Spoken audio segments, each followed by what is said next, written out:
فلا أقسم بمواقع النجوم وإنه لقسم لو تعلمون عظيم إنه لقرآن كريم في كتاب مكنون لا يمسه إلا المطهرون تنزيل من رب العالمين.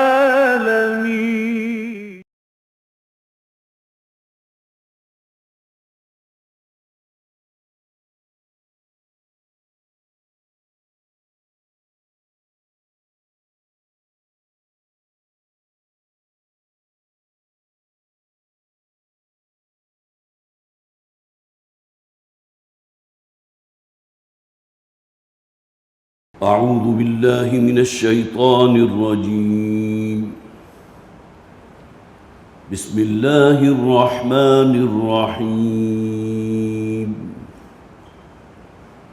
إن الذين قالوا ربنا الله ثم استقاموا فلا خوف عليهم ولا هم يحزنون. أولئك أصحاب الجنة خالدين فيها جزاء بما كانوا يعملون. ووصينا الإنسان بوالديه إحسانا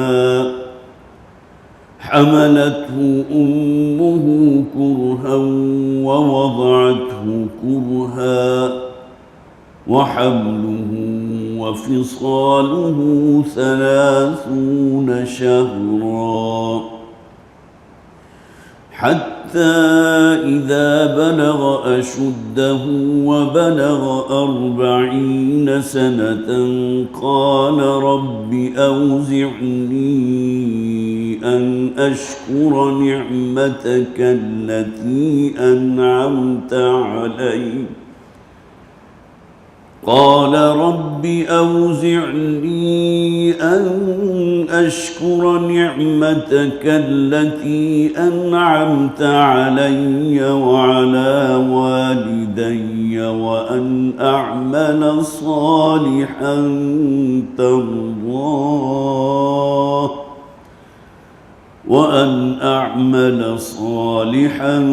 ترضاه وأصلح لي في ذريتي إني تبت إليك وإني من المسلمين.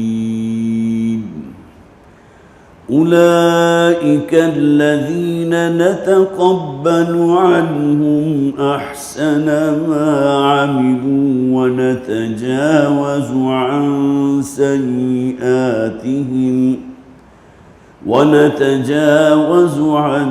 سيئاتهم في أصحاب الجنة وعد الصدق الذي كانوا يوعدون. صدق الله العظيم. رب اشرح لي صدري ويسر لي أمري واحلل عقدة من لساني يفقهوا قولي. اللهم ألهمنا رشدنا وأعذنا من شرور أنفسنا آمین یا رب العالمین۔ حضرات سورہ احقاف ہمارے زیر درس ہے اور اس کی ابتدائی 12 آیات ہم نے پچھلی مرتبہ مکمل کی تھی۔ 13ویں آیت کا بھی ترجمہ کر لیا تھا، لیکن یہ کہ اس پر بیان مکمل نہیں ہو سکا تھا۔ جو آیات ہم نے پچھلی مرتبہ پڑھی اس میں ایک بہت اہم بات جو رہ گئی تھی بیان ہونے سے، اور وہ خاص طور پر اس آیت مبارکہ کے حوالے سے کہ جس میں فرمایا گیا قُلْ مَا كُنْتُ بِدْعًا مِّنَ الرُّسُلِ، اے نبی آپ کہہ دیجئے کہ میں کوئی نیا نویلا رسول نہیں ہوں، میں کوئی انوکھا رسول نہیں ہوں۔ یہاں گویا کہ یہ شے مراد ہے کہ مجھ سے پہلے بھی بہت سے اللہ تعالیٰ نے نبی اور رسول بھیجے ہیں نوع انسانی کی ہدایت کے لیے۔ ما کنت بدعا من الرسل وما ادری ما یفعل ولا بکم،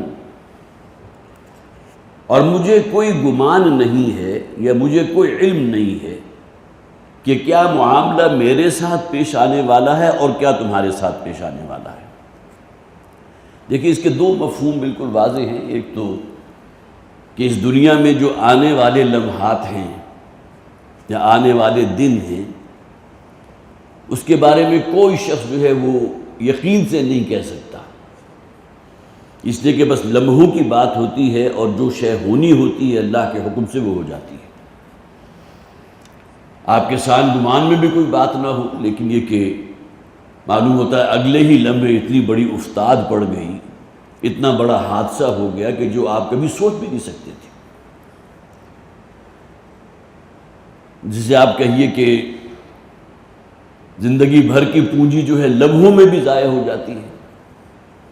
میری دنیا لٹ رہی تھی اور میں خاموش تھا، کسی شخص کی نگاہوں کے سامنے اس کا مال جو ہے وہ تباہ ہو رہا ہو، یا یہ کہ اس کو آگ لگ گئی ہو اور بالکل بے بس ہے، کچھ نہیں کر سکتا، جو کچھ اس نے جمع کیا تھا سب کچھ بالکل بھسم ہو گیا، ختم ہو گیا۔ یہ مشاہدات اور یہ وہ تجربات ہیں کہ جو ہم اپنی زندگی میں دیکھتے ہیں، خود ہمارے ساتھ بھی بیتتے ہیں۔ کون شخص ہوگا کہ جو اس سے ماورا ہو؟ تو میں کچھ نہیں کہہ سکتا کہ آگے والے لمحات یا آگے والے دن یا اگلا کل، وما تدری نفس ماذا تکسب غدا، جو قرآن حکیم میں کہا گیا نا کہ کسی نفس کو، کسی انسان کو، کسی جان کو یہ معلوم نہیں کہ آنے والا کل اس کی زندگی میں کیسا آئے گا، کل کیا ہونے والا ہے، کوئی شخص گارنٹی نہیں دے سکتا۔ تو ما یفعل بی ولا بکم ایک مفہوم تو یہ بھی ہے، اور دوسرا یہ کہ آخرت میں جو معاملہ ہونے والا ہے اس کے بارے میں نہ میں گارنٹی دے سکتا ہوں نہ تم گارنٹی دے سکتے۔ ہاں یہ بات ہے کہ قرآن حکیم کہتا ہے کہ بل الانسان علی نفسہ بصیرہ، کہ ہر انسان کو اپنے نفس پر خوب بصیرت حاصل۔ تو ایک مفہوم تو اس کا یہ عمومی ہو گیا آخرت کے حوالے سے بھی، اور دوسرا اس کے پس منظر میں ایک خاص واقعہ ہے کہ جو میں پچھلی مرتبہ بیان کرنا بھول گیا تھا۔ مسند احمد کی یہ روایت ہے، اور ابن کثیر اپنی تفسیر میں لے کر آئے، اور ایک اور تفسیر میں بھی میں نے یہ روایت پڑھی تھی کسی اور حوالے سے، کہ نبی اکرم صلی اللہ علیہ وسلم جب مدینہ تشریف لے آئے اور آپ نے مواخات فرمائی، مہاجرین جو لوٹے پٹے آئے تھے مکہ سے، ان کے پاس تو کوئی ساز و سامان نہیں تھا، سامان زیست نہیں تھا، تو نبی اکرم صلی اللہ علیہ وسلم نے خصوصی اہتمام فرمایا کہ جو ایک مہاجر وہاں سے آیا اس کو انصاری جو مدینہ کے رہنے والے تھے، کسی کے کوئی باغات ہوں گے، کسی کی کوئی جائیداد ہوگی، کسی کا ذرا تھوڑا سا بڑا مکان ہوگا، تو ایسے شخص کو گویا کہ ایک مہاجر اور ایک انصاری کو آپس میں مواخات کے رشتے میں جوڑ دیا۔ مواخات کسے کہتے ہیں؟ بھائی چارہ۔ اور واقعی یہ ہے کہ چشم فلک نے اس سے پہلے کبھی یہ نظارہ نہ دیکھا نہ آئندہ ہو سکتا ہے کہ کوئی اور تعلق دو انسانوں کے مابین نہیں سوائے ایک تعلق دین کا تعلق، اسلام کا تعلق، ایمان کا تعلق، اور اس کے بعد جو ایثار اور قربانی ان دونوں کے مابین، اور جو ایک دوسرے کے لیے جذبہ ہے محبت کا۔ تو حضرت ام العلا ہیں رضی اللہ تعالی عنہ جو مدینہ کے رہنے والی ہیں، وہ فرماتی ہیں، اب یہ روایت ان کی طرف سے مسند احمد میں موجود ہے، وہ فرماتی ہیں کہ ہجرت کے بعد جو مواخات مدینہ ہوئی تو حضرت عثمان ابن مزعون رضی اللہ تعالی، مزعون آخر میں نون ہے، تو یہ بھی ایک مہاجر صحابی تھے۔ حضور نے ان کے شوہر کے ساتھ ان کو گویا کہ منسلک کر دیا، مواخات قائم فرما دی، حضرت ام العلا کے شوہر، اور ادھر یہ حضرت عثمان ابن مزعون رضی اللہ تعالی عنہ۔ کہتے ہیں ابھی چند ہی دن گزرے تھے کہ وہ بیمار پڑ گئے، اور بیماری جو تھی وہ اس درجے مہلک تھی کہ بالآخر وہ جان لیوا ثابت ہوئی۔ جو ان کی خدمت ہو سکتی تھی، جو تیمارداری ہو سکتی تھی، جو ممکن تھی ہم نے سب کیا، لیکن بہرحال اللہ کا لکھا کوئی ٹال تو نہیں سکتا۔ جب وقت آ گیا تو اللہ تعالیٰ نے بلا لیا اپنی طرف۔ تو حضور ان کے گھر تشریف لائے، ظاہر ہے کہ نبی اکرم صلی اللہ علیہ وسلم کا بھی تو ایک خاص تعلق مہاجرین کے ساتھ تھا نا. انہوں نے اپنے وطن کو خیر باد کہا کس لیے؟ صرف دین کی بنیاد پر، اللہ کے رسول کی محبت کی بنیاد پر. تو حضور ان کے گھر تشریف لائے اور ظاہر ہے کہ حضور کی آنکھوں میں بھی آنسو ہوں گے. ظاہر ہے کہ ان کا ایک بڑا قریبی ساتھی جو ہے اس دنیا سے رخصت ہو گیا. آخر بشریت کے بھی تو تقاضے ہوتے ہیں نا. ایک صحابی نے سوال کیا تھا حضور سے، جب حضور کے اپنے بیٹے حضرت ابراہیم کا جب انتقال ہوا بالکل بچپنے ہی میں، تو حضور کی آنکھوں سے آنسو روا تھے اور آپ کو گویا کہ یہ نہیں تھا کہ کوئی گریہ طاری ہو گیا ہو. تو صحابہ کرام میں سے کسی نے سوال کیا حضور سے، حضور آپ اور آپ کی آنکھوں میں آنسو، گویا کہ اس صدمے کو آپ نے بھی اتنا محسوس کیا؟ تو حضور نے فرمایا کہ یہ آنکھوں میں آنسو آ جانا ایک فطری بات ہے. ہمارے دل غمگین ہیں، صدمہ ہے اس بات کا، لیکن اصل شے کیا ہے کہ ہم اللہ کی رضا پر راضی ہیں. بندہ مومن سے جو شے مطلوب ہے وہ اصلاً یہ ہے کہ اللہ کی رضا پر راضی ہو. تو حضرت عثمان ابن مظعون رضی اللہ تعالیٰ عنہ کا انتقال ہو گیا، حضور تشریف لائے. تو اس موقع پر ظاہر پردے کے بھی احکامات نہیں تھے. حضرت ام العلا بھی وہاں موجود تھی. تو انہوں نے اس موقع پر کہا کہ میں گواہی دیتی ہوں اس بات کی کہ اللہ تعالیٰ ان کا جنت میں بہت اکرام فرمائے گا. اب دیکھیے یہ بات کہنے کو اس میں کوئی جسے آپ کہیے انوکھی بات تو نہیں تھی. ظاہر ہے کہ جس نے بھی گواہی دی اس نے ان کی سیرت و کردار کو دیکھ کر گواہی دی نا. اب ان کے گھر کے فرد ہیں اور ان میں جو شرافت ہوگی، جو نجابت ہوگی، اور جس حوالے سے ان کے اندر جسے آپ کہیے کہ ایک سعید انسان ان کے اندر چھپا ہوا ہوگا، اس کی گواہ سب سے بڑھ کر وہ خود تھی. تو مجھے یقین ہے، میں گواہی دیتی ہوں اس بات کی کہ اللہ تعالیٰ انہیں کامیاب فرمائے گا اور جنت میں بہت اونچا مقام عطا فرمائے گا. تو حضور نے اس موقع پر انہیں ٹوکا. کہا دیکھو یہ معاملہ جو ہے نا، کوئی شخص کسی کے لیے گواہی نہیں دے سکتا. بڑی فطری بات تھی. اگرچہ تم نے ظواہر کی بنیاد پر یہ بات کہہ دی، لیکن یہ کہ اس کے معاملے میں محتاط رہنا چاہیے. کچھ معلوم نہیں کہ اللہ تعالیٰ کے ساتھ اس کا معاملہ کیسا تھا. اس میں کسی درجے میں بھی کوئی منفی بات نہیں ہے، لیکن اصولی بات ہے. اس لیے کہ یہاں بھی یہ فرمایا کہ ما یفعل بی ولا بکم. حضور فرماتے ہیں مجھے خود معلوم نہیں کہ میرا انجام کیا ہونے والا ہے، حالانکہ حضور کون ہے. تو اس موقع پر پھر حضور نے ان کی تھوڑی نکیر فرمائی اور فرمایا نہیں، تمہیں یہ نہیں کہنا چاہیے، بلکہ ان کے لیے استغفار کرنی چاہیے. کوئی کوتاہیاں، کوئی گناہ ہو گیا، اللہ تعالیٰ معاف فرمائے.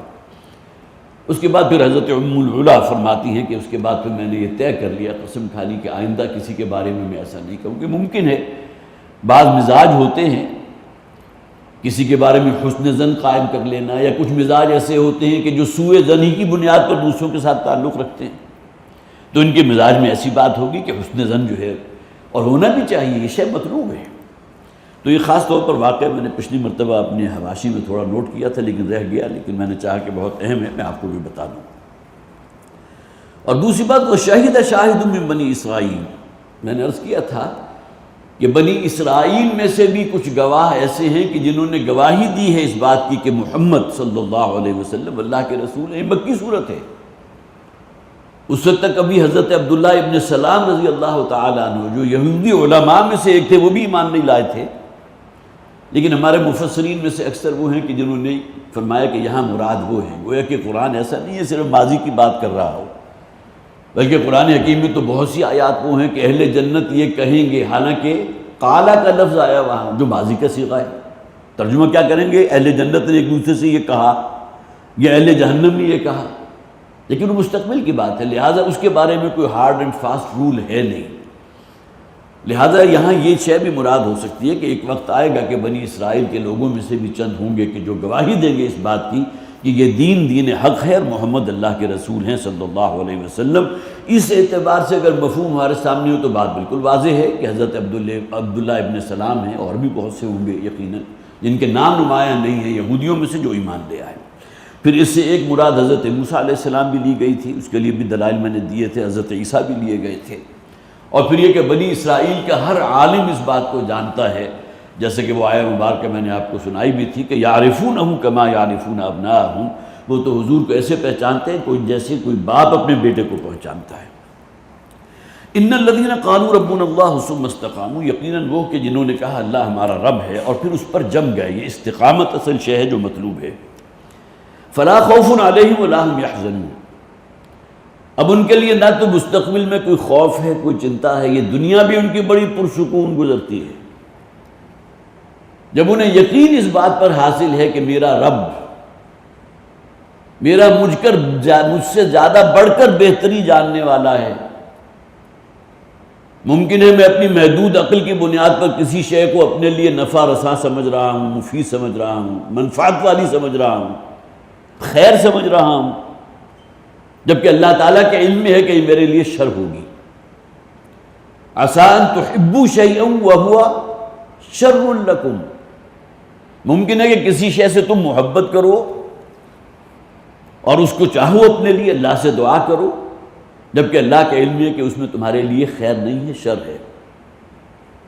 اور یہ بھی ممکن ہے کہ کسی شے کو تم اپنے لیے شر سمجھو اور اللہ کے علم میں وہ ہو کہ تمہارے لیے اللہ نے اس میں خیر رکھی ہے۔ تو ان الذین قالوا ربنا اللہ ثم استقاموا فلا خوف علیہم، نہ مستقبل اس کا کوئی خوف اور اندیشہ، اللہ کی رضا پر راضی ہے۔ رضیت باللہ ربا وبالاسلام دینا وبمحمد رسولا، بڑی جامع کلمات ہیں، یہ کلمات ہمیں یاد ہونے چاہیے اور جو ہمارے اذکار ہیں ان کا حصہ ہونا چاہیے، بڑی فضیلت ہے ان کلمات کی۔ میں مطمئن ہوں، میں راضی ہوں اس بات پر کہ اللہ میرا رب ہے۔ رضیت باللہ ربا وبمحمد رسولا، اور محمد صلی اللہ علیہ وسلم اللہ کے رسول ہیں۔ میں صرف گواہی نہیں دے رہا بلکہ اس پر میرا دل مطمئن ہے۔ اب ہمیں اپنے دل کو بھی ٹٹولنا چاہیے کہ واقعتاً جس کو یہاں رضیت کہا گیا، میں راضی ہوں، میں مطمئن ہوں، میں پرسکون ہوں، کوئی چنتا نہیں ہے، کوئی شک نہیں ہے کہ اللہ میرا رب ہے، محمد اللہ کے رسول ہیں صلی اللہ علیہ وسلم، اور اسلام وہ دین ہے، وہ شریعت ہمیں دیتا ہے جس میں اس دنیا اور آخرت دونوں کی بھلائی ہے۔ تو لا خوف علیہم ولا هم یحزنون اولئک اصحاب الجنت خالدین فیہا، یہ وہ لوگ ہیں کہ جو جنت والے ہیں اور اس میں رہیں گے ہمیشہ ہمیش کے لیے۔ ظاہر ہے کہ ایسے سعادت مند لوگ جنہوں نے اللہ کو اپنا رب قرار دیا اور پھر اس پر جم گئے، پھر کوئی تشدد، کوئی پرسیکیوشن ان کو اس جزم کے اوپر سے ہلا نہیں سکی۔ اور جیسا کہ میں نے عرض کیا تھا کہ آج کے دور میں اصل استقامت کیا ہے؟ اللہ کی شریعت پر عمل کرنا۔ خواہ لوگ یہ کہیں کہ اکبر نام لیتا ہے خدا کا، اس زمانے میں یہ زمانہ ہے کتنا ایڈوانس ہو چکا، کتنا آگے بڑھ چکا ہے، اور یہ لوگ اب بھی بات کرتے ہیں پردے کی اور حجاب کی اور داڑھی کی اور میوزک کے بارے میں کہ یہ تو شیطان کی آواز ہوتی ہے۔ اب یہ جو سوچ کا انداز ہے نا، جو اصل میں اس دنیا کی چمک دمک اور یہ جو انسان کے نفس کو لبھانے والی چیزیں ہیں، اس کو ملمہ چڑھا دینا کہ یہ تو ایسی کوئی بات نہیں ہے، تو اصل میں اس دور کا کلچر تھا، تو اس دور کی روایات تھی کہ جو اس زمانے میں تھی۔ آج کے تقاضے کچھ اور ہیں، آج ہمیں کچھ اور سوچنا چاہیے۔ تو اولئک اصحاب الجنت خالدین فیہا، یہ ہیں جنت والے جو اس میں رہیں گے ہمیشہ ہمیش کے لیے۔ جزاء بما کانوا یعملون، یہ بدلہ ہے ان کے ان اعمال کا جو انہوں نے کیا۔ دیکھیے اعمال صرف عقیدے کی بنیاد پر نجات نہیں ہے، جنت کا وعدہ نہیں ہے۔ ہاں عقیدہ اگر پختہ ہے تو اس کا لازماً اثر اس کے عمل پر مرتب ہوگا۔ کیسے ممکن ہے کہ آج روشن ہو اور حرارت جو ہے وہ ماحول میں سرایت نہ کر جائے؟ ممکن ہے؟ ممکن نہیں۔ اسی طرح ایمان کی بھٹی اگر دہک رہی ہے، چلیے بھٹی نہ ہو، ایک چھوٹی سی قندیل ہو، تو کیا اس میں سے کوئی روشنی نکلے گی جو اپنے ماحول کو منور کرے گی، جو اس کے سیروں و کردار کے اندر جو ہے کوئی رنگ بھر دے گی؟ تو معلوم ہوا کہ یہ تو لازم و ملزوم ہے۔ تو اولئک اصحاب الجنت، یہ وہ ہیں جو جنت والے ہیں، جو اس میں ہمیشہ ہمیش کے لیے رہیں گے، خالدین فیہا، اور رہیں گے ہمیشہ ہمیش، جزاء بما کانوا یعملون، یہ اصلاً بدلہ ہے ان کے اعمال کا۔ سورہ عنکبوت کے اندر اس سے بھی اگلی اصطلاح استعمال کی گئی، الذین یجزون الغرفۃ بما صبروا، وہ لوگ جنہیں اللہ تعالیٰ غرفات عطا فرمائے گا آخرت میں، جنت میں بالا خانے نصیب فرمائے گا۔ کس بنیاد پر؟ کہ اس دنیا میں رہتے انہوں نے صبر کیا تھا، صرف بیماری کے اوپر صبر نہیں کیا بلکہ اپنے نفسانی خواہشات کو کنٹرول کیا، یہ بھی صبر ہے۔ اپنے آپ کو روکا، صبر کے معنی ہے روکنا۔ اللہ کی شریعت کے اوپر انسان کا جازم ہو جانا، اس سے بڑھ کر استقامت اور صبر کیا ہوگی؟ وَوَصَّيْنَا الْإِنسَانَ بِوَالِدَيْهِ إِحْسَانًا۔ اب دیکھیے بڑی اہم آیت آئی، بین الانسانی معاملات کے اندر شوہر اور بیوی کا تعلق، باپ اور اولاد کا تعلق، ماں اور اولاد کا تعلق، یہ وہ بنیادی اکائی ہے کہ اگر یہ شے مضبوط ہوگی تو معاشرہ بڑا مستحکم ہوگا۔ ایک دوسرے کے لیے ادب ہے، احترام ہے، عزت ہے، ایک دوسرے کے حقوق کی ادائیگی ہے، دوسرے کے حوالے سے جو فرائض تمہارے بنتے ہیں اس کی ادائیگی ہے۔ یہ تمام چیزیں وہ ہیں کہ جو گویا کہ آپس میں ایک شیرازہ بندی کی بنیاد بنتی ہیں۔ یہ ایک محبت اور لو بانڈ ہے جو انسانوں کو آپس میں جوڑتا ہے۔ جہاں تک شوہر اور بیوی کی محبت کا تعلق ہے، اللہ تعالیٰ نے فرما دیا زُرِّيَّنَا لِلنَّاسِ حُبُّ الشَّهَوَاتِ مِنَ النِّسَاءِ۔ سب سے پہلی، سب سے بڑھ کر محبت اللہ تعالیٰ نے انسان کے دل میں جو ڈالی ہے وہ بیوی کی محبت ہے۔ والدین سے محبت، یقیناً جو بچپنا ہوتا ہے انسان کا، اس میں ان کے لیے عافیت گاہ جو ہے اس کے والدین ہیں، لیکن یہ کہ جب اس کی شادی ہو گئی تو اب پوری جو ہے وہ فوکس ہو جاتی ہے اس کی محبت اپنی بیوی پر، اپنی اولاد پر۔ قرآن حکیم میں کہیں یہ نہیں کہا گیا کہ شوہروں کو اپنی بیویوں سے محبت کرنی چاہیے، ہاں حقوق ادا کرو، اور بار بار کہا گیا کہ اگر تقویٰ تمہارے اندر موجود نہیں ہوگی تو تم اپنی بیوی کے ساتھ کوئی ظلم کر بیٹھو گے، اس کی حق تلفی کرو گے۔ اگر اس کی عزت اور احترام نہیں کرتی تو یہ بھی تو اس کی حق تلفی ہے نا۔ تو کہیں قرآن میں اس حوالے سے یہ ضرور کہا گیا انما اموالکم و اولادکم فتنہ، تمہارے مال اور تمہاری اولاد فتنہ ہیں، اولاد فتنہ ہے۔ اور سورہ تغابن کی ایک آیت پہلی جو ہے جو بھی میں نے آپ کو سنائی، ان من ازواجکم و اولادکم عدوا لکم، یقیناً تمہاری بیوی اور تمہاری اولاد میں مخفی دشمن ہیں کہ جو چھپے ہوئے ہیں، پوشیدہ دشمن، ان سے بچ کر فاحذروہ، ان سے بچ کر رہو۔ یہ ڈائمنشن الگ ہے کہ یہ محبتیں تمہیں اگر اللہ کیا باغی بنا دیں، سرکش بنا دیں، حرام میں منہ مارنے لگو، تو ظاہر ہے کہ پھر یہ نعمت تو نہیں ہے، سب سے بڑی زحمت بن گئی، آپ کی نے اپنی آخرت تباہ کر لی اپنی بیوی اور بچوں کی محبت میں آ کر۔ لیکن والدین کے لیے بار بار ذکر کیا گیا، دیکھو ان کا احترام، ان کی عزت۔ سورہ لقمان میں ایک ہی رکوع ہے حضرت لقمان کی واضح نصیحت، یہ بھی فرمایا گیا انشکر لی ولوالدیک، کہ شکر کرو میرا اور اپنے والدین کا۔ گویا کہ شکر گزاری سب سے بڑھ کر اللہ کے لیے، اور اس کے بعد درجہ ہے والدین کے لیے۔ پھر اسی سورہ لقمان میں فرمایا گیا وَوَصَّيْنَا الْإِنسَانَ بِوَالِدَيْهِ، اور ہم نے وصیت کی انسان کی اس کے والدین کے بارے میں۔ سورہ بنی اسرائیل میں فرمایا گیا وَقَضَىٰ رَبُّكَ أَلَّا تَعْبُدُوا إِلَّا إِيَّاهُ وَبِالْوَالِدَيْنِ إِحْسَانًا۔ عبادت رب کے بعد اپنے رب کی عبادت کرو، اس لیے کہ اس کے سوا کوئی معبود نہیں ہے، اور اس کے بعد فوراً ذکر والدین کا وَبِالْوَالِدَيْنِ إِحْسَانًا، والدین کے ساتھ اس نے سلوک کرو۔ اب قرآن بار بار یہ ہدایت کیوں دے رہا ہے؟ اس لیے کہ ہمارا مشاہدہ بھی ہے اور انسانی نفسیات بھی یہی ہے کہ جب انسان کی اپنی اولاد ہے، اس کی اپنی بیوی بچے ہیں، اپنا گھرانہ، چھوٹی سی ریاست وجود میں آ گئی، تو اب والدین عموماً نگلیکٹ ہو جاتے ہیں، ان کے حقوق ادا نہیں کیے جاتے۔ لہذا یہ 4 مقامات قرآن کے میں نے ابھی آپ کے سامنے رکھ دیے۔ یہاں فرمایا گیا وَوَصَّيْنَا الْإِنسَانَ بِوَالِدَيْهِ، ہم نے وصیت کی انسان کو اس کے والدین کے بارے میں۔ سورہ عنکبوت میں فرمایا گیا وَوَصَّيْنَا الْإِنسَانَ بِوَالِدَيْهِ حُسْنًا، ہم نے انسان کو والدین کے بارے میں وصیت کی، حسن سلوک کی۔ کتنی آیات موجود ہے قرآن میں۔ معلوم ہوا کہ والدین کا حق اللہ کے حق کے بعد سب سے فائق حق۔ حد یہ ہے کہ کوئی غزوہ ہے، حضور کی طرف سے ہے، ترغیب ہے نکلو، اب ایک شخص آیا حضور سے کہ میرے والدین جو ہیں وہ دونوں بہت بوڑھے ہیں اور ڈیپینڈنٹ ہیں مجھ پر، تو حضور نے ایگزمپٹ کر دیا، جاؤ جا کر اپنے والدین کی خدمت کرو۔ حالانکہ اس وقت تو ایک ایک فرض جو ہے وہ ضروری تھا۔ معلوم ہوا قتال، جہاد کی بھی جو افضل ترین شکل ہے، اس سے بھی حضور نے ان صحابی کو روک دیا کہ جن کے بوڑھے والدین گھر میں موجود تھے اور وہ اس کے محتاج تھے۔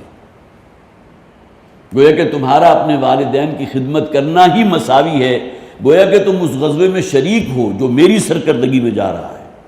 اس سے بڑھ کر سعادت کیا ہوگی؟ اور احادیث کی طرف آئیں تو آپ کو جو مل جائے گا، ایک موقع پر ایک صحابی آئے حضور کے پاس، بڑے شاکی تھے اپنے بیٹے کے بارے میں، اور وہ کہتے تھے کہ یہ مجھے جو ہے وہ کچھ نقدی نہیں دیتا جس سے میں اپنی کوئی ضرورت پوری کر سکوں۔ یہ نہیں اس نے کہا کہ مجھے مارتا ہے، پیٹتا ہے، مجھ پر ظلم کرتا ہے، لیکن صرف شکایت یہ کی، حالانکہ میں نے تو اس کے لیے اپنے آپ کو جو ہے ہلکان کیا ہے، اس کو یہاں تک پہنچایا، اور اب یہ میرے حقوق وہ ادا نہیں کر رہا جس کا تعلق جو ہے جن سے ہوتا ہے، کوئی کھانے پینے کے لیے معاملات ہیں، کوئی نقدی ہے، کوئی روپیہ پیسہ ہے، درہم و دینار ہیں۔ تو حضور نے اس نوجوان صحابی کو، اگر صحابی ہیں حضور پر ایمان تو لا چکے، لیکن ظاہر ہے صحابی میں ان میں بھی تو بہت سے درجات ہیں نا، بعض وہ بھی ہیں کہ جسے آپ کہیے کہ جو درجے میں بہت بلند ہیں، اور بعض اس سے نیچے ہیں، کچھ اس سے نیچے۔ تو جب وہ نوجوان بیٹا، جو اس باپ کا باپ بھی وہیں موجود تھا، تو جب حضور کے سامنے آیا تو حضور نے اس بیٹے کا گریبان باپ کا ہاتھ پکڑ کر اس کے ہاتھ میں دے دیا۔ اب اس کو چشم تصور میں آپ اس کا ہیولہ قائم کر سکتے،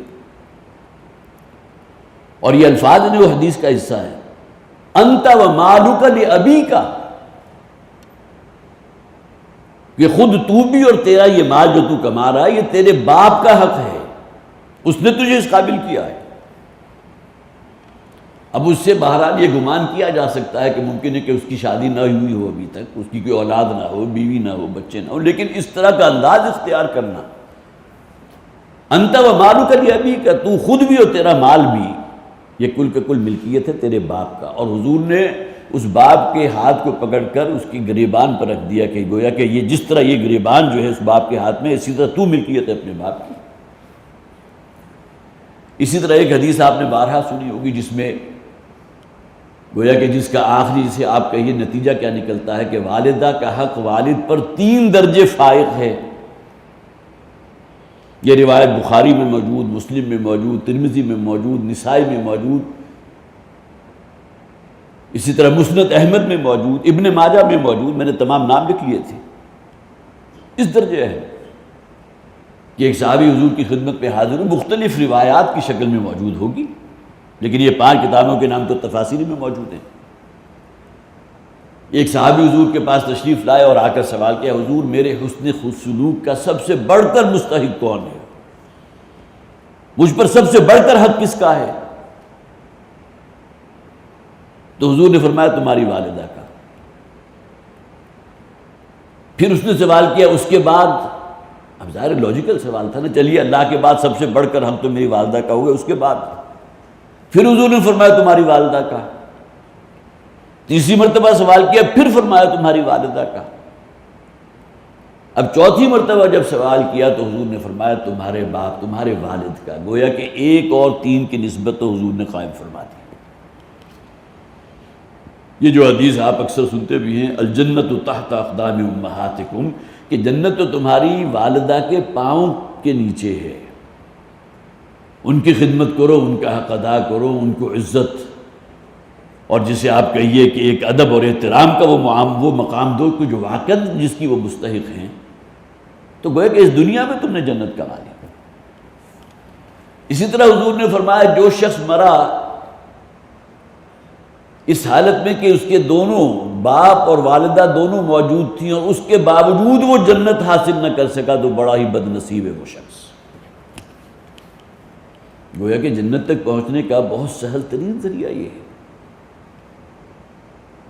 لیکن یہ اس کے معنی یہ نہیں ہے کہ اگر کہیں والدین جو ہے تمہیں مجبور کریں، وہ مضمون ہم پڑھ چکے ہیں، سورہ لقمان ہمارے منتخب نصاب کا بڑا اہم درس ہے، بڑی وضاحت کے ساتھ وہ بات آ چکی ہے۔ اگر وہ تمہیں کسی گناہ کا، کسی حرام کا، اللہ کے ساتھ شرک کرنے کا حکم دے اور مجبور کریں، پریشرائز کریں تمہیں، تو فلا تطعہما، اس معاملے میں ان کی اطاعت مت کرو۔ یہاں گویا کہ وہ اپنے حدود سے تجاوز کر رہے ہیں۔ تو وصینا الانسان بوالدیہ احسانا، ہم نے وصیت کی انسان کو اس کے والدین کے بارے میں حسن سلوک کی، احسان کی۔ حملتہ امہ کرہن، دیکھیے یہاں آ کر پھر واضح کر دیا گیا والدہ کے حق کو فائق کس طرح قرآن نے کیا۔ حملتہ امہ کرہن ووضعتہ کرہا وحملہ وفصالہ 30 شہرا، یہاں بھی تین ہی چیزوں کا حضور نے ذکر کیا جس میں والد کوئی شریک ہے ہی نہیں۔ والد تو گویا کہ اپنا کردار ادا کر کے فارغ ہو گیا، الگ ہو گیا، اللہ تعالیٰ نے سسٹم ہی ایسا رکھا ہے۔ اب جو کچھ بھی بیت رہی ہے وہ والدہ پر بیت رہی ہے۔ دیکھیے سب سے پہلی بات کیا ہے، حملتہ امہ کرہا۔ اب یہ پورا جو دورانیہ ہے حمل کا، پریگننسی کا، وہ جس طرح وہ گزارتی ہے کوئی مرد اس کا تصور نہیں کر سکتا۔ تو عام طور پر کہا جاتا ہے نا کہ اگر کہیں مردوں کے ہاں ولادت ہونے لگ جائے تو اس دنیا میں کوئی انسان چلتا پھرتا نظر ہی نہیں آئے گا۔ اللہ تعالیٰ نے عورت کو پیدا کیا تو اس کو پھر برداشت بھی دی ہے، اس کو پھر صبر بھی دیا ہے، تکلیف کو برداشت کرنے کا جذبہ بھی دیا ہے۔ ابھی 1 سال ایک بچہ ہوا، اگلے سال پھر جو ہے دوسرے بچے کے لیے وہ ذہنی طور پر تیار رہتی ہے۔ مرد کے اندر کہاں سے اتنا تحمل اور وہ آ گیا، ثابت قدمی آگے جو اللہ نے عورت کو دی ہے۔ تو حملتہ امہ کرہا، سب سے پہلی فضیلت جو اسے حاصل ہے کہ وہ ایام حمل جس طرح اس نے گزارے، کرہا، بڑی تکلیف، شروع میں جو فیزز ہوتی ہیں اور اس کے بعد پھر ہوتا ہے، پھر جب بالکل آخری پیریڈ آ رہا ہوتا ہے تو اس کے لیے ایک پوری جان کو ساتھ لے کر چلنا پھرنا، اور یہ کس قدر مشکل ہوتا ہے۔ اور پھر ووضعتہ کرہا، اور گویا کہ دوسرے درجے کی فضیلت اس اعتبار سے اسے حاصل ہو گئی، جو وضع عمل ہوا تو کس قدر شدت اور تکلیف کا معاملہ تھا۔ وہی بات جیسا کہ میں نے عرض کیا، جس کا مرد تو تصور نہیں کر سکتا۔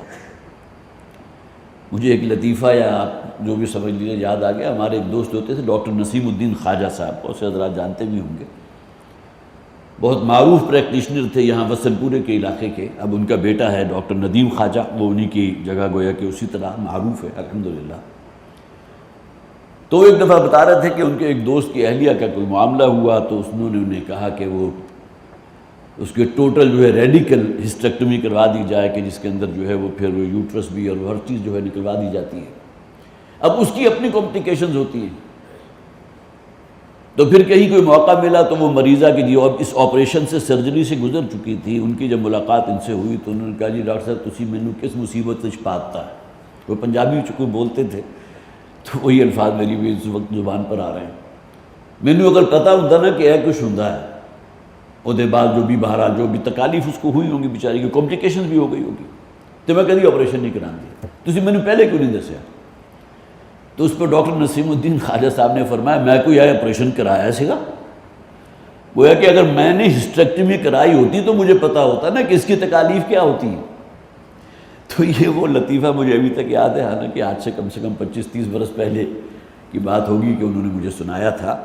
تو وہ دوسری فضیلت دوسرے درجے کی جو حاصل ہوئی وہ وضعتہ کرہا، اور پھر یہ کہ جو وضع حمل ہوا ہے اس کا وہ کس قدر تکلیف میں ہوا۔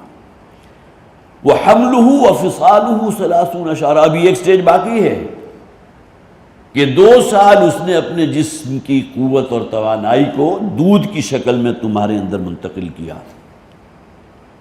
گویا کہ یہاں بھی 3 ہی باتیں بیان کر دی گئیں اس آیہ مبارکہ میں، اور شاید یہی بنیاد بنی ہے کہ جس میں نبی اکرم صلی اللہ علیہ وسلم سے جب سوال کیا گیا تھا میرے حسن سلوک کا سب سے بڑھ کر مستحق کون؟ تمہاری والدہ، دوسری مرتبہ پھر تمہاری والدہ، تیسری مرتبہ پھر تمہاری والدہ، اور چوتھی مرتبہ تمہارا والد یا تمہارا باپ۔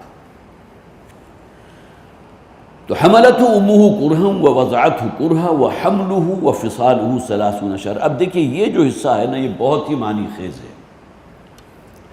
یہاں سے شریعت کے کئی احکامات جو ہے مستنبط ہوتے ہیں، اس لیے کہ قرآن حکیم میں 2 مقامات ہیں کہ جہاں فرمایا گیا وفصالہ فی عامین، اور اسی طرح ایک اور مقام بھی ہے، یہ سورہ لقمان کی ایک اور آیت بھی ہے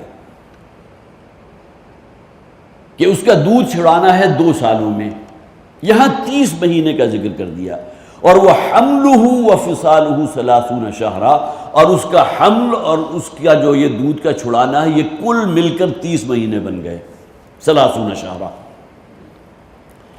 اب حضرت عثمان رضی اللہ تعالیٰ عنہ کے دور خلافت میں ایک واقعہ پیش آیا کہ ایک شخص تھا کہ جس کا نکاح ہو گیا، قبیلہ جوہینیہ شاید اس کا نام ہے، یا جوہنیہ نام ہے، میرے ذہن میں فوراً آیا، ممکن ہے بات اسی طرح ہو کہ بیت الحرام اور یہ مسجد نبوی کے جو مختلف قرآن ہیں تو اس میں عبداللہ عواد جوہنی کا نام آپ نے شاید سنا ہو، بہت اچھا پڑھتے ہیں قرآن، اور میں اگر اپنے ذہن میں مرتب کروں تو جو ٹاپ کے پڑھنے والے ہیں 3 یا 4 اگر میں اپنے اعتبار سے دیکھوں تو ان میں سے پہلے 1-2 کے اندر ان کا نام شامل ہے، عبداللہ العواد الجوہنی۔ تو ممکن ہے وہ جوہنی قبیلہ جو جس کی خاتون تھی جن سے ان کا نکاح ہوا، جوہنیہ کہا گیا کہ جوہنیہ قبیلے کی خاتون سے نکاح ہو گیا، بہرحال ایک ضمنی بات تھی، اور ہوا یوں کہ اس کے ہاں ولادت ہو گئی، ابھی 6 مہینے مکمل ہوئے تھے نکاح کے کہ واضح حمل ہو گیا، اور بچہ جو ہے سالم، گویا کہ اس کی ولادت ہو گئی، کسی اعتبار سے اس میں کوئی کمی نہیں تھی۔ ٹھیک ہے، آپ یہ نہیں کہہ سکتے کہ بالکل بڑا فربا اور بہت صحت مند بچہ تھا، لیکن بہرحال بچہ پیدا ہو گیا۔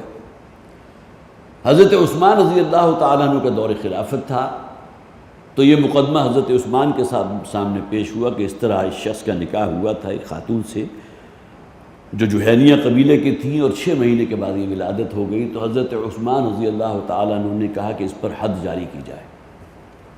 ظاہر ولادت کے فوراً بعد نہیں، یہ تو بہرحال یہ احادیث سے پتہ چلتا ہے، بچہ جب اس قابل ہو جائے کہ وہ اپنی جو ہے غذا کا بھی گویا کہ 2-1 سال گزر جائیں تو اس کے بعد حد جاری کر دی جائے۔ حضرت علی رضی اللہ تعالیٰ عنہ کو یہ ابن کثیر لے کر آئے، مسند احمد کا انہوں نے حوالہ دیا، یہ واقعہ اس میں موجود ہے، ایک اور تفسیر میں نے پڑھا۔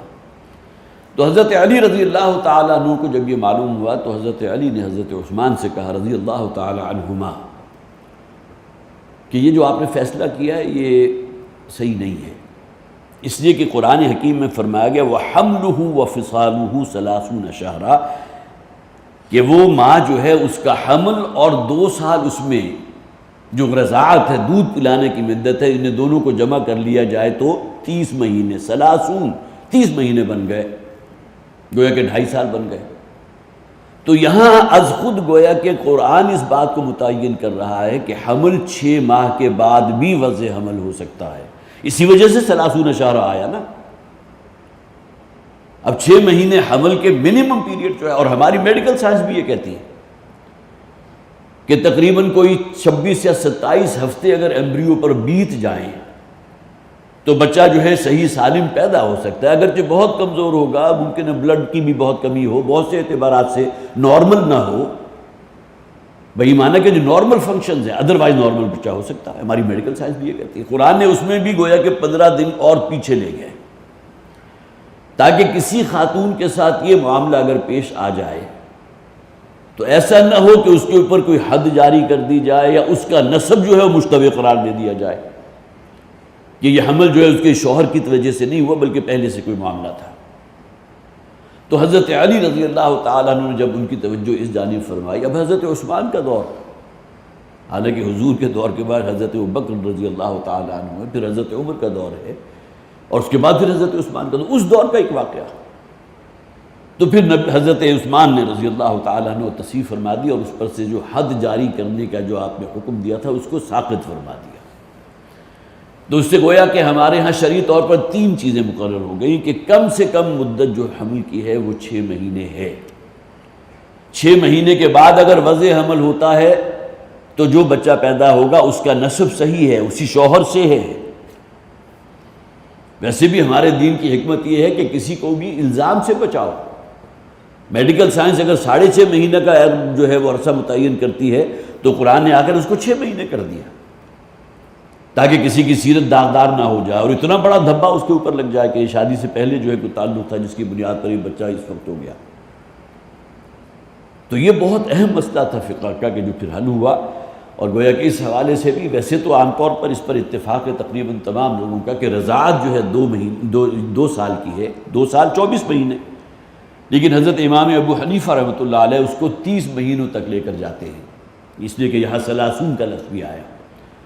تو گویا کہ 30 مہینے جو ہے اس کے اندر اگر کوئی ہے تو پھر وہ رضاعت کہلائے گی۔ 30 مہینے کے بعد اگر کوئی کسی بچے نے دودھ پیا ہے کسی خاتون کا تو وہ خاتون اس کی رضائی ماں نہیں ہوگی، یہ گویا کہ ایک وہ جسے آپ کہیے کہ وہ ایک فقہ کا مسئلہ یہاں سے بھی حل ہوتا ہے. ویسے عام طور پر 2 سال ہی کا جو ہے وہ فتویٰ موجود ہے.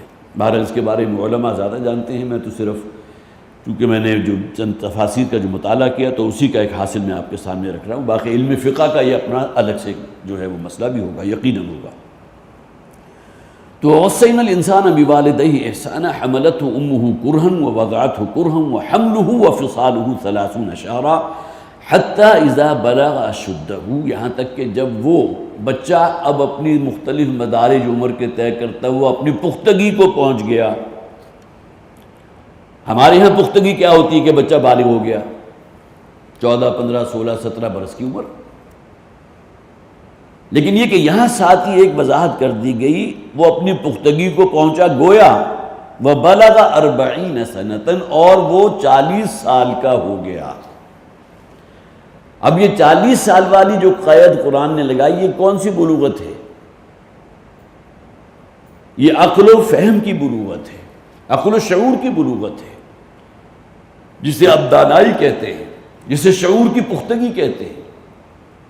اس سے پہلے انسان جس بھی دورانیے سے گزرتا ہے، ٹین ایج، اگرچہ وہ اشدہ تو تب بھی ہو گیا، جیسا کہ حضرت یوسف علیہ السلام جب پہنچے تھے، وہ جو بھی رؤسائے مصر میں سے ایک شخص تھا، اور وہاں جب پہنچے تو وہاں قرآن حکیم میں سورہ یوسف فلما بلغ اشدہ آتیناہ حکما وعلما، حضرت یوسف کے بارے میں بنایا. اب ظاہر ہے کہ وہاں 40 برس تو ان کی عمر نہیں ہوئی تھی، ابھی تو وہ بالکل بچے تھے کہ ان کے بھائیوں نے انہیں کنویں میں ڈال دیا، وہاں سے قافلے نے نکالا. اس کے بعد ایک شخص جو ہے، جو کوئی جسے آپ کا یہ شیخ قبیلہ تھا، اس نے ان کو، مصر کا رہنے والا بہت نامور شخص تھا، اس نے خرید لیا اور وہ گھر لے آیا. اب اس پر جب چند سال گزر گئے، اور وہاں قرآن کہتا ہے فلما بلغ اشدہ آتیناہ حکما وعلما، جب حضرت یوسف علیہ السلام اپنی شدت کو معلوم ہوا کہ جسمانی بلوغت کو پہنچ گئے، تو ہی ہم نے ان کو پھر حکمت اور علم جو ہے اس سے نواز دیا.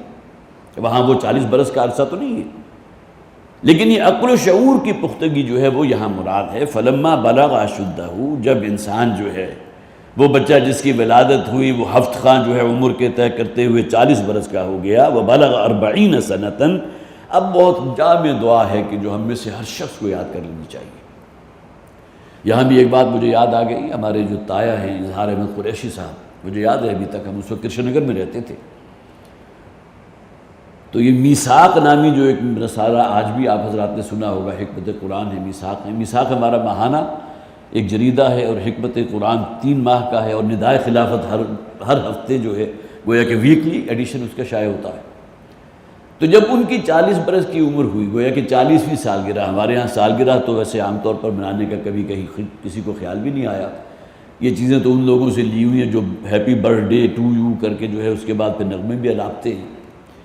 لیکن یہ کہ بہرحال 40 سال کے جب وہ ہو گئے تو پھر والد صاحب نے ایک بہت خوبصورت کتبہ جو ہے، تو مجھے آج بھی یاد ہے، وہ میثاق کا جو ٹائٹل کا جو بیک پیج ہوتا ہے، بلکہ میثاق کا جو بیک پیج ہے، ایک تو ٹائٹل ہے، ایک ٹائٹل کا اپوزٹ جو بیک پیج ہوتا ہے، اس کے اوپر شائع کیا تھا کہ بھائی جان کی خدمت میں. اب مجھے اچھی طرح یاد ہے، اور ظاہر ہے کہ ان کا وہ احساس تھا کہ انسان جب 40 برس کا ہوا، وہ ابھی 40 کے نہیں ہوئے تھے، وہ چونکہ ہمارے تایا جان سے تقریباً کوئی 5 سال چھوٹے تھے، لہذا ان کے ابھی 40 کی مدت پورے ہونے میں 5 سال باقی تھے. لیکن ہمارے تایا جو سب سے بڑے بھائی تھے ان بھائیوں میں، وہ 40 برس کے ہو گئے، اور بہت خوبصورت تغرہ جو ہے انہوں نے پھر شائع کیا تھا بھائی جان کی خدمت میں، اور پھر یہ پوری آیت اس کے اندر لکھی تھی، اور اس میں دعائیہ الفاظ بھی ہیں. اور پھر یہ کہ خاص طور پر وہ 40 سال کی عمر جو میچورٹی کی عمر ہوتی ہے، ذہنی بلوغت کی عمر ہوتی ہے، اس کو قرآن نے ہائی لائٹ کیا تھا. تو فلما بلغ اشدہ وبلغ 40 سنة، جب وہ اپنی پوری شدت کو پہنچا، عقلی بلوغ کو پہنچ گیا، اور پھر وہ 40 برس کا ہو گیا. قال رب اوزعنی ان اشکر نعمتک التی انعمت علی وعلی والدی. اب یہ ہے انسان کی عقلی پختگی کا مظہر کہ اس کی توجہ اللہ کی طرف ہو. دنیا میں جو بھی نعمتیں اسے حاصل ہوئی ہیں، وہ اپنی قوت بازو، اپنی فہم، اپنی فراست، اپنی عقل، اس کے مرہون منت نہ سمجھے، بلکہ اپنے رب کی، اپنے خالق اور مالک کی دین سمجھے. یہ اس کا فضل ہے. اب دیکھیے ابتدائی الفاظ، رب اوزعنی، اے پروردگار مجھے توفیق عطا فرما. یہ جو میچور انسان ہے ذہنی طور پر، یہ اس کی کیفیت ہے ان اشکرا، کہ میں شکر گزاری اختیار کر سکوں۔ صرف زبانی شکر تو الحمدللہ کہنے سے بھی ہو جائے گا، لیکن سراپا تشکر بن جاؤں ان نعمتوں کے حوالے سے، نعمتک التی انعمت علیہ، وہ نعمتیں جو تو نے مجھ پر نچھاور فرمائی ہیں۔ دیکھنے کو مجھے آنکھ دی ہے، صحت دی ہے، قوت دی ہے، توانائی دی ہے، روپیہ دیا ہے، پیسہ دیا ہے، رہنے کو گھر دیا ہے، کھانے پینے کی کتنی وافر چیزیں دے دی ہیں۔ تو یہ عقلی اور شعوری پختگی کا مظہر۔ رب اوزعنی ان اشکر نعمتک التی انعمت علیہ، اے پروردگار میری قسمت میں لکھ دے میرے لیے، مجھے توفیق عطا فرما دے کہ میں شکر کر سکوں ان نعمتوں کا جو تو نے میری ذات پر کی ہیں، جو نعمتیں تیری مجھ پر نچھاور ہوئیں، وعلی والدیہ، اور وہ نعمتیں جو تو نے میرے والدین پر نچھاور فرمائیں۔ اس دنیا میں آنے کا سبب میرے والدین ہیں نا، ان پر بھی اللہ تیرا بڑا فضل ہوا تھا، ان کو بھی جن جن نعمتوں سے تو نے نوازا تھا، میں ان پر بھی تیرا شکر ادا کرتا ہوں۔ اور جیسے کہ میں نے عرض کیا، انشکر لی ولی والدیک، کہ اللہ کے بعد جو ہے فائق ترین درجہ شکر گزاری وقف کرو اپنے والدین کے لیے۔ تو دعا میں بھی نہ صرف یہ کہ اپنے آپ کو شامل کیا، اپنے والدین کو شامل کیا۔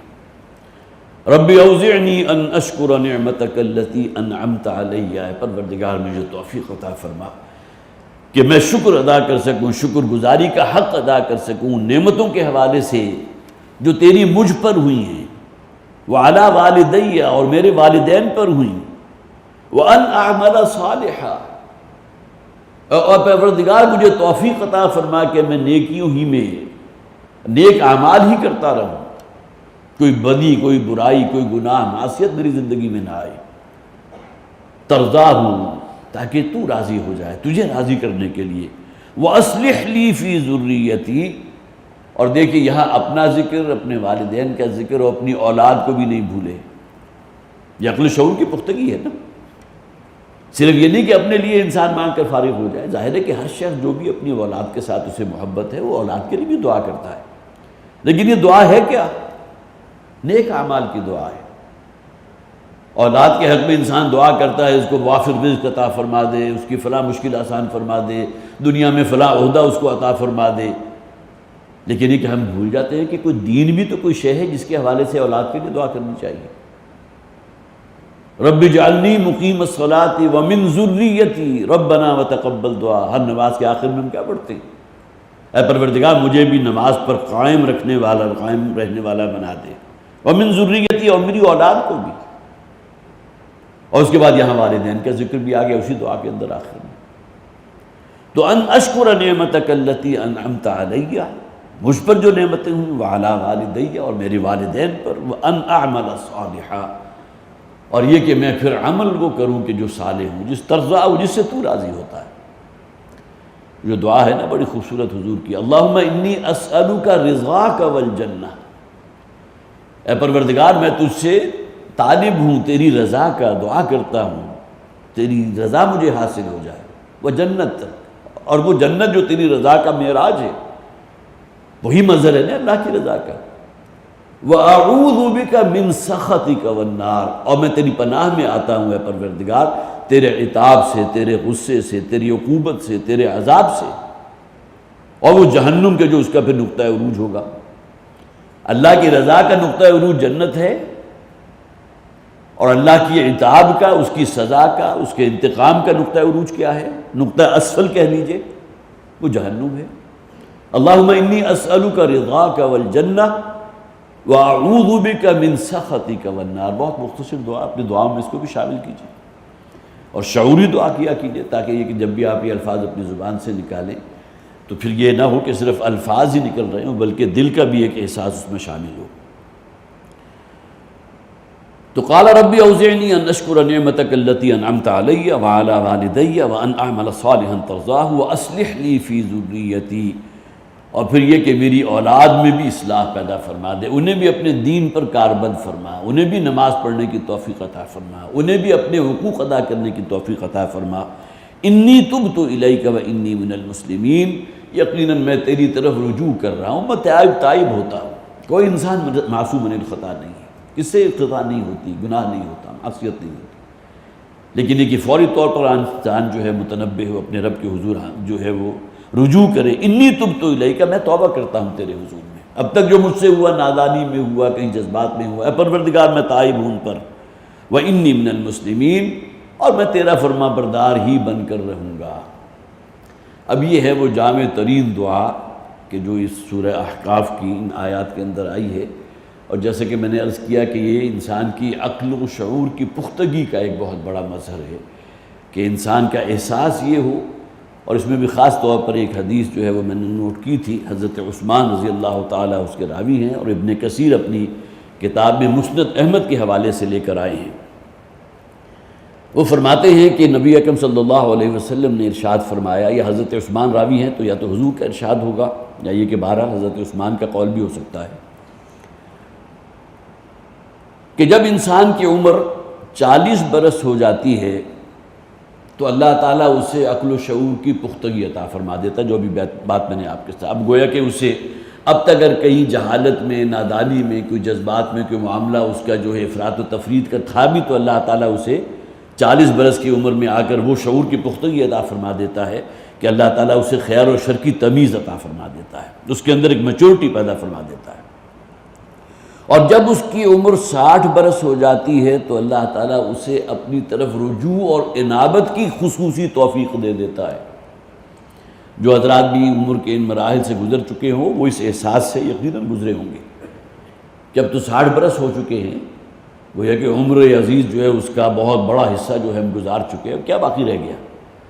تو کم سے کم یہ کہ انسان ابھی متنبہ ہو جائے، ابھی اللہ کی جو بھی شریعت ہے اس کے اوپر پوری طرح کاربند ہو جائے۔ تو 60 سال کی عمر ہو جاتی ہے تو اللہ تعالیٰ اسے رجوع اور انابت کی خصوصی توفیق عطا فرما دیتا ہے۔ جب 70 برس کی عمر اس کی ہو جاتی ہے تو اللہ تعالیٰ اس کے لیے آسمانی مخلوق فرشتوں کے دلوں میں محبت پیدا فرما دیتا ہے۔ اب یہ دیکھیے کتنا بڑا اعزاز اور اکرام ہے۔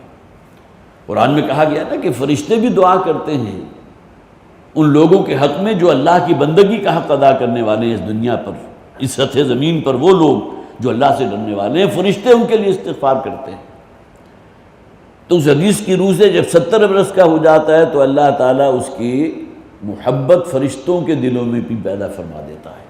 اللہ تو محبت کرتا ہی ہے، لیکن فرشتوں کے دلوں میں بھی اس کے لیے ایک محبت کے جذبات پیدا فرما دیتا ہے۔ اور پھر جب 80 برس کا ہو جاتا ہے تو اللہ تعالیٰ اس کے حسنات میں بے تحاشا اضافہ فرماتا ہے اور اس کی سیئات کو دور فرما دیتا ہے 80 برس کی عمر میں۔ اور جب وہ 90 برس کی عمر کا ہو جاتا ہے، یہ مسند احمد کی روایت میں آپ کو سنا رہا ہوں، تو اللہ تعالیٰ اسے حق عطا فرما دیتا ہے کہ وہ اپنے اہل خاندان کے لیے اللہ کے حضور شفاعت بھی کر سکتا ہے۔ اب یہ دیکھیے اس میں گویا کہ حالانکہ 90 برس کی عمر کا شخص جو ہے وہ اگر نماز روزہ بھی تقریباً ناممکن ہوگا، کم سے کم نماز ہی پڑھ لے تو ہم سمجھتے ہیں کہ بہت، لیکن یہ کہ اس حدیث میں اگر آپ دیکھیں تو اس میں کس درجے اللہ تعالیٰ اکرام فرما رہا ہے۔ اسی طرح ایک حدیث کے یہ بھی مفہوم ہے کہ اللہ تعالیٰ حیا فرماتا ہے اس شخص سے کہ جس کے بالوں میں سفیدی آ جائے، گویا کہ اسے عذاب دینے سے اللہ تعالیٰ جو ہے حیا فرماتا ہے۔ لیکن یہ اس کے بالکل برعکس ہوگا کہ بالوں میں سفیدی بھی ہے، عمر بھی 60-70 برس ہو گئی اور گناہوں میں مزید آگے بڑھتے چلے جا رہے ہیں۔ یہ تو گویا کہ ریورس گیئر ہو گیا نا۔ جو ایک نیچرل معاملہ ہونا چاہیے تھا وہ تو یہ ہے کہ آپ آگے کی طرف جائیں، گویا کہ اب قبر آپ کے نزدیک آ رہی ہے، آپ کی عمر تو بڑھ رہی ہے۔ اب کسی شخص کی فرض کیجئے کہ عمر 81 برس اللہ نے رکھی ہے، وہ 80ویں سالگرہ بڑے شان و شوکت میں سے منا رہا ہے، اسے یہ معلوم نہیں کہ بس ایک سال اس کی زندگی میں باقی ہے یا چند ہفتے ممکن ہے باقی ہیں، اور ہم سمجھتے ہیں کہ ہم نے بڑا کمندر مار لیا، ہم نے جناب 80 سال پورے ہو گئے، ہمارے 70 سال پورے ہو گئے، 60 سالہ سالگرہ کا کیٹ کاٹ کے جا رہا ہے، فلاں ہو رہا ہے، فلاں ہو رہا ہے۔ یہ تو آپ کو جو ہے گردون گھڑی عمر کی ایک اور گھٹا دی۔ یہ تو گویا کہ ایک ایک لمحہ یا ایک ایک ساعت جو ہے آپ اپنی قبر سے قریب ہو رہے ہیں۔ وقت معین تو اللہ کے ہاں ہے، مجھے نہیں معلوم کہ میرے لیے کیا وقت اللہ نے متعین کیا، نہ آپ کے علم ہے، لیکن جیسے جیسے ساعتیں بیت رہی ہیں آپ بہرحال آگے بڑھ رہے ہیں اپنی قبر کی طرف۔ تو اللہ کے ہاں ان کی قدر و منزلت دیکھیے عمر کے بڑھنے کے ساتھ ساتھ، جہاں ان کے اندر سے ان اعمال کی توفیق کم ہوتی گئی، اعمال کر نہیں سکتے۔ ممکن ہے کہ اس بستر پر لیٹے ہوئے شخص کے دل میں یہ ہو کہ اگر میرے اندر ہمت ہوتی تو میں جہاد کے لیے بھی نکل جاتا، میں فلاں شخص کی مدد کرتا، میں یہ کام کار خیر کر لیتا، لیکن نہیں کر سکتا۔ لیکن اس کو کمپنسیٹ کیا گیا کہ اللہ تعالیٰ اس طرح جس طرح عمر میں اضافہ ہوتا ہے اس کا جو ہے درجہ اللہ کے ہاں بلند ہوتا ہے، بشرطے کہ وہ اس دین پر قائم ہے۔ اور ظاہر ہے کہ انسان جو ہے عمر کا ایک دور بھی ہوتا ہے کہ جس میں وہ سراپا محتاج بن جاتا ہے دوسروں کے اوپر، اور نبی اکرم صلی اللہ علیہ وسلم نے عمر کی اس جو بھی سٹیج ہے اس سے پناہ مانگی اللہ سے، جسے ارذل العمر کہتے ہیں۔ ہم میں سے بھی ہر شخص کو یہ دعا مانگنی چاہیے کہ اللہ تعالیٰ ہمیں کسی دوسرے کا محتاج نہ کرے آخری عمر میں، اور پھر یہ کہ ہم کسی دوسرے پر ڈیپینڈنٹ نہ ہو جائیں۔ تو یہ دعا میں خاص طور پر آپ حضرات سے بھی یہ اپیل کروں گا، درخواست کروں گا کہ اس دعا کو یاد کیجئے۔ کوئی زیادہ مشکل دعا نہیں ہے۔ سورہ اعقاف آپ نکالیے گا تو اس کی آیت نمبر 15 جو ہے اس کا آخری حصہ یہ دعا ہے، رب اوزعنی ان اشکر نعمتک التی انعمت علی وعلی والدی وان اعمل صالحا ترضاہ واصلح لی فی ذریتی انی تبت الیک وانی من المسلمین۔ بس اسی پر آج کی گفتگو ختم ہو رہی ہے۔ اللہ تعالی ہمیں توفیق عطا فرمائے اس قرآن ہدایت پر عمل کرنے کی۔ بارک اللہ لی ولکم فی القرآن العظیم ونفعنی وإیاکم بالآیات والذکر الحکیم۔